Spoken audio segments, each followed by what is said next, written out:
सभी को राधे राधे। भगवत गीता तृतीय अध्याय षष्ठम श्लोक।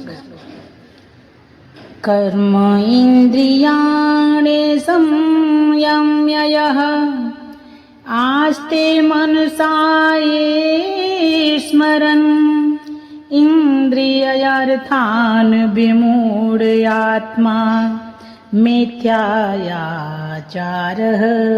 सह उच्यते। जो कर्मेंद्रियों को वश में तो करता है, किंतु जिसका मन इंद्रिय विषयों का चिंतन करता रहता है, वह निश्चित रूप से स्वयं को धोखा देता है और मिथ्याचारी कहलाता है। सप्तम श्लोक।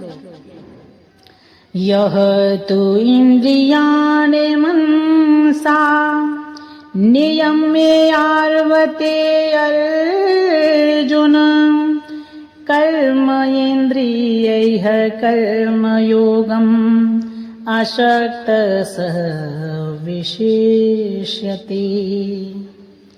दूसरी ओर यदि कोई निष्ठावान व्यक्ति अपने मन के द्वारा कर्मेंद्रियों को वश में करने का प्रयत्न करता है और बिना किसी आसक्ति के कर्म योग का प्रारंभ करता है, तो वह अति उत्कृष्ट है।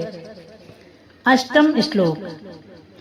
नियतं कुरु कर्म त्वं कर्म ज्यायः ह्यया कर्मणः शरीर यात्रायपि च ते न प्रसेदयेत् यकर्मणः।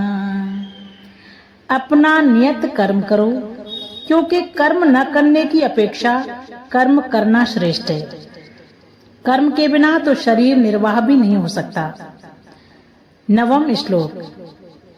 यज्ञ अर्थात् कर्मणः अन्यत्र लोकः यं कर्म वन्दनः तत्यर्थं कर्म कौन्तेय मुक्त संगः समाचरः। श्री विष्णु के लिए यज्ञ रूप में कर्म करना चाहिए, अन्यथा कर्म के द्वारा इस भौतिक जगत में बंधन उत्पन्न होता है। अतः हे कुंती पुत्र, उनकी प्रसन्नता के लिए अपने नियत कर्म करो, इस तरह तुम बंधन से सदा मुक्त रहोगे। दशम श्लोक।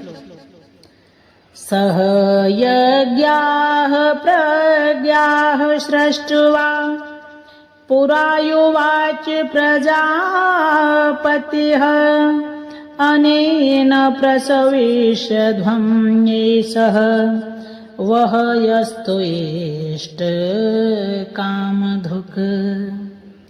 सृष्टि के प्रारंभ में समस्त प्राणियों के स्वामी ने विष्णु के लिए यज्ञ सहित मनुष्यों तथा देवताओं की संततियों को रचा और उनसे कहा, तुम इस यज्ञ से सुखी रहो, क्योंकि इसके करने से तुम्हें सुख पूर्वक रहने तथा मुक्ति प्राप्त करने के लिए समस्त वांछित वस्तुएं प्राप्त हो सकेंगी। राधे राधे।